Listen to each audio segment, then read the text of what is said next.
What's up, YouTube? On this episode of Coddiwomple Overland, we found some more petroglyphs, and we're going to be exploring the ghost town of Kirwin, Wyoming. We don't need a destination, let's go where the river's taking us.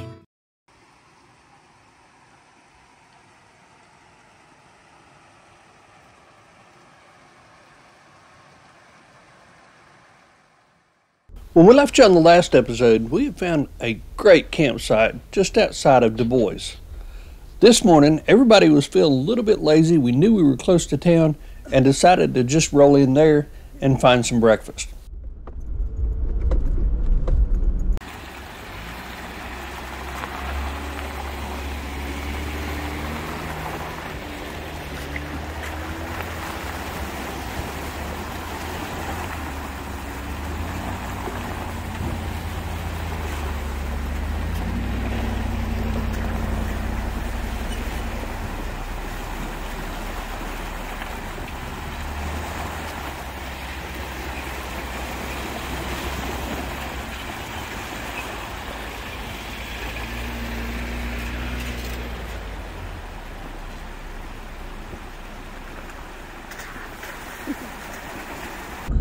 Yeah, I fell asleep right after you got in and I didn't. We made it in to the historic town of Du Bois, where we found a cowboy cafe to grab some really good breakfast.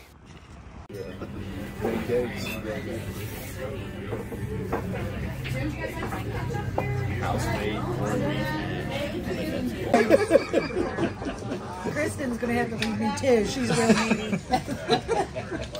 What would you like? After having a delicious breakfast, we couldn't help ourselves but to walk around town a little bit and just explore some of the history. Places like the Rustic Pine Tavern that have been here for well over 100 years. If only the walls and the mounts in this place could talk.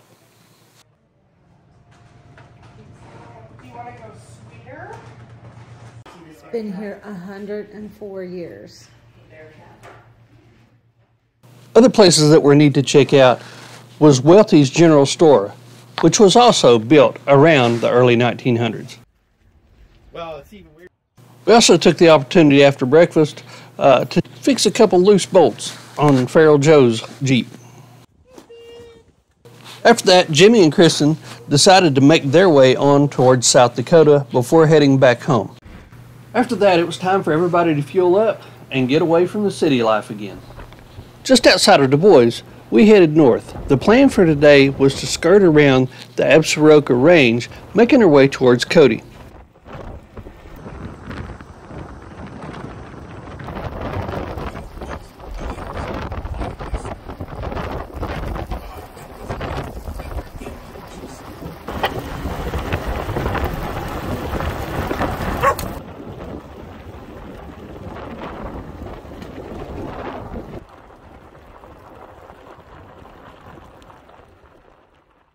This was turning out to be an incredible ride through some amazing ranch land.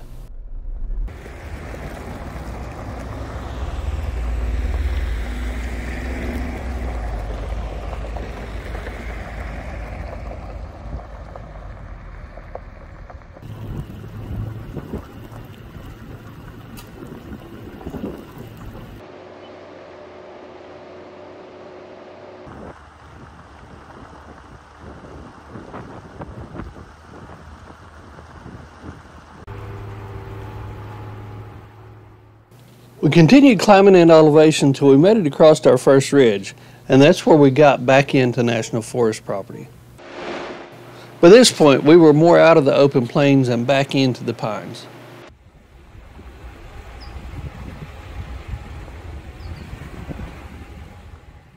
But it didn't take long to find the wide open valleys on this side of the ridge either. It was also along this road that we found the East Fork Guard Station. I couldn't imagine being posted here and just having this to look at every day and guarding the range.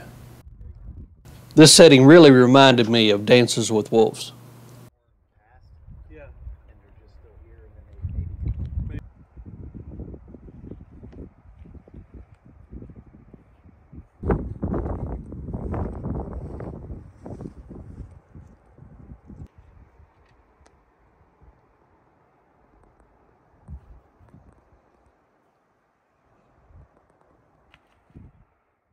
After checking out the guard station, we made our way further along the trail. It was here that we found a surprisingly deep river crossing.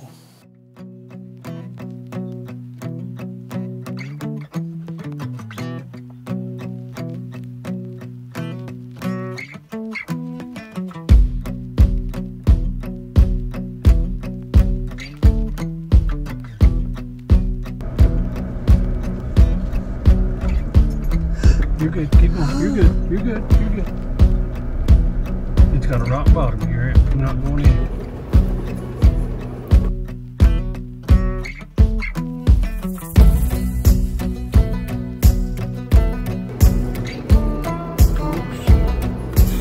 I felt like I was going to go for a complete swim.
Not only did the music stop, this is where the trail stopped too. We had found ourselves entering the Wind River Indian Nation. A quick chat on the satellite phone revealed that we didn't have the proper permit to enter the property, so we decided to turn around and find another route.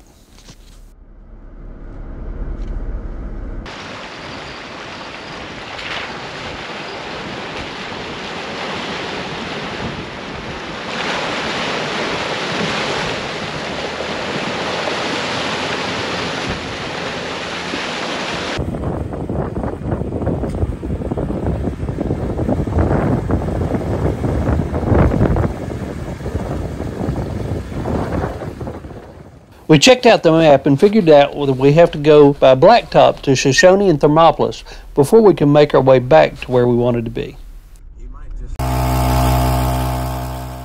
This new plan involved several miles of blacktop, so we aired the tires back up before we hit the road.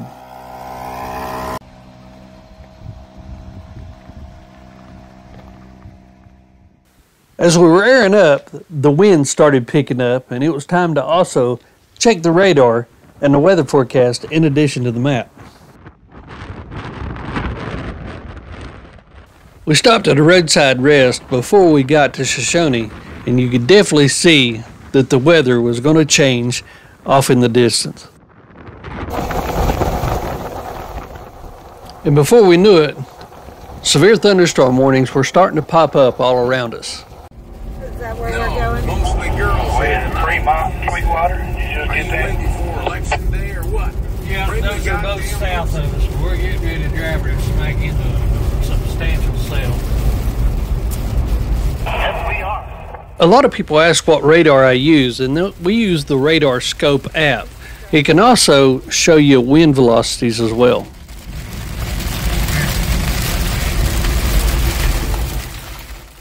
The deeper we drove into the storm, the harder the rain got, and then it turned into hell. Looking back at not being able to cross the reservation was actually a blessing, because this storm came right through where we would have been off-road on.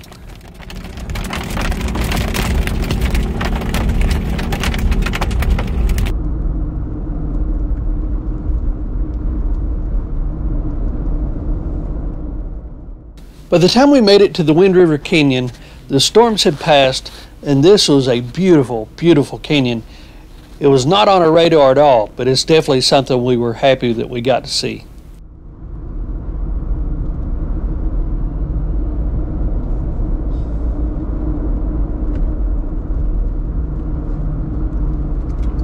Well, we may not be off-road, but this is still a pretty damn cool ride.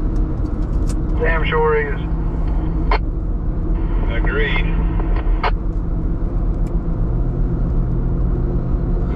Very cool. It's neat to see that train track where they got that shored up over there. It's It's pretty neat. cool.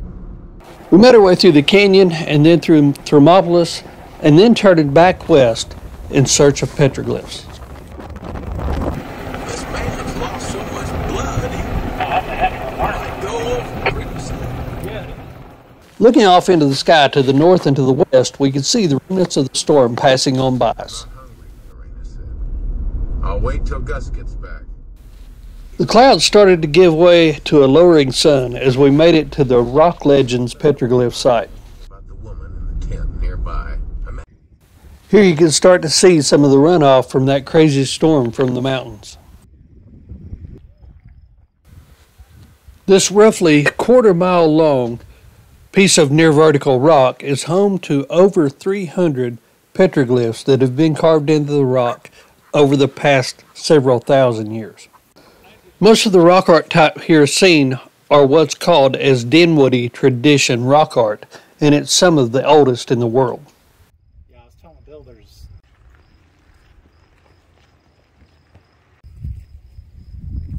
Let me buy you and we'll walk in.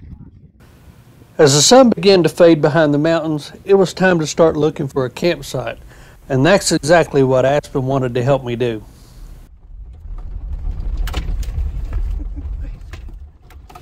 Actually, he was more interested in chasing the mud clods that hit the window than searching for a campsite. If he keeps this up, I'm just going to teach him how to drive.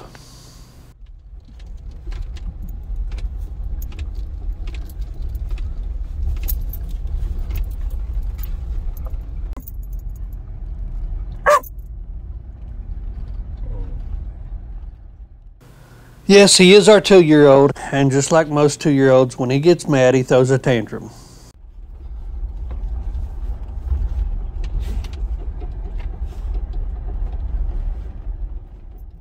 As the sun hid behind the Wind River Range, we found camp and set up and enjoyed the rest of the evening.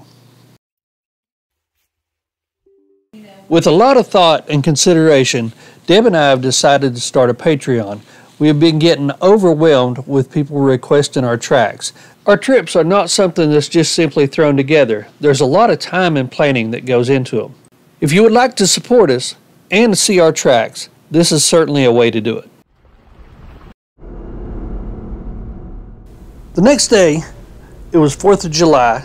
We had been on the road for quite a while and decided to just take a down day. So we hit Blacktop, made our way to Cody, Wyoming, caught up on some laundry, had a delicious meal, and even Aspen got to have a little treat.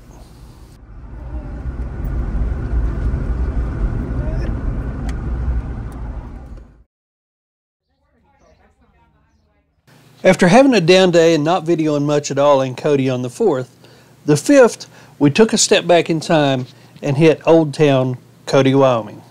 This was a very special place that took us back in time.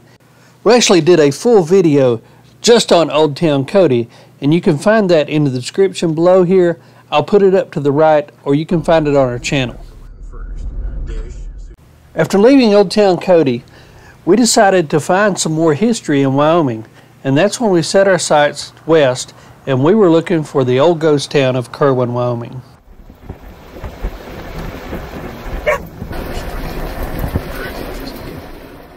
Our direction of travel for today will be southwest out of Meeteetse into the Absaroka Range.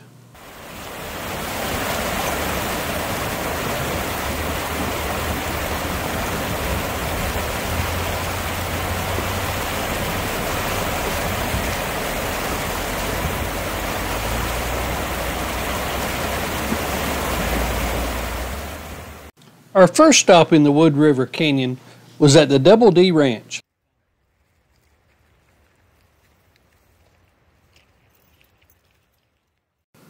From the historic Double D Ranch, it was another 7 or 8 miles on up the canyon to where we would find the Kirwin ghost town.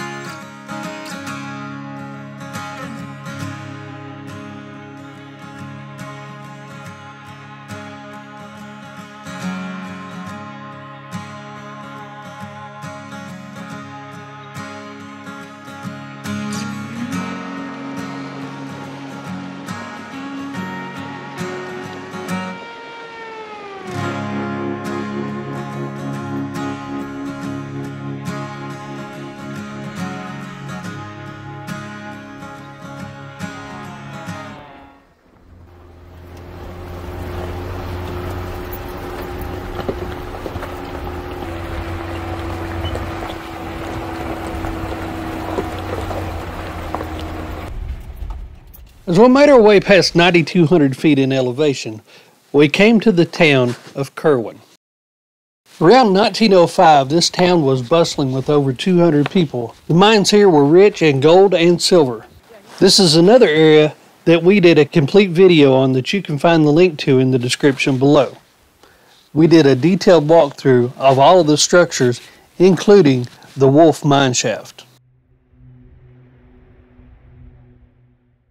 After spending the whole day exploring the Wood River Canyon with the Double D Ranch and the ghost town of Kirwin, it was time to make our way back down the mountain and start looking for camp.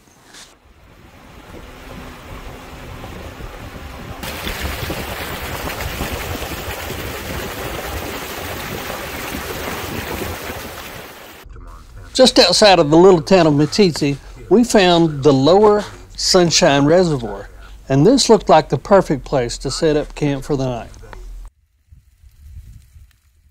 We found a great spot on a point overlooking the lake, and this was the perfect place to just sit around, relax, and enjoy the weather, the scenery, and everybody's company.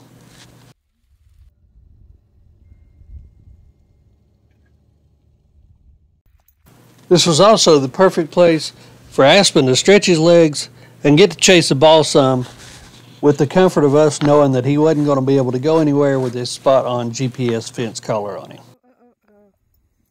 What was it called again? Earth what? Earth rover? Cruise?